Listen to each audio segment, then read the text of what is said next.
నిన్ను చూసిన క్షణంలో నన్ను తాకిన అలల్లో చేజారిన మనస్సు ఏమైందో.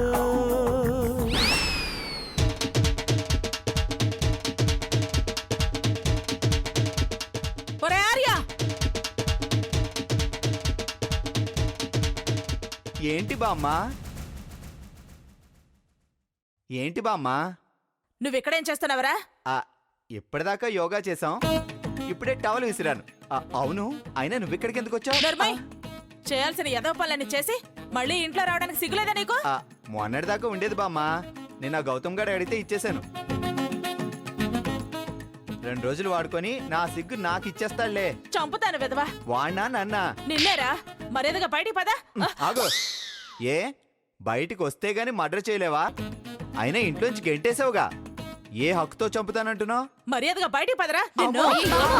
ఏంటండి ఆవేశం? మీరుండండి రాజలక్ష్మి గారు, పదరా బయటికి. అయ్యో ఉండండి, నా మాట వినండి. మీకు తెలియదండి వాడి సంగతి. అవన్నీ చూసుకుంటానండి. మీరు రండి, మీరు రండి, అలా బయటికి రండి. మీరు రండి. పోరా, నువ్వు పోరా బయటికి. గారు ముందు కూర్చోండి, కూర్చోండి, ముందు కూర్చోండి. పోరా. అసలు ఎవరండి వీడిని ఇంట్లోకి రానిచ్చింది? మీరు ప్రశాంతంగా ఉండటం ఇష్టం లేదా?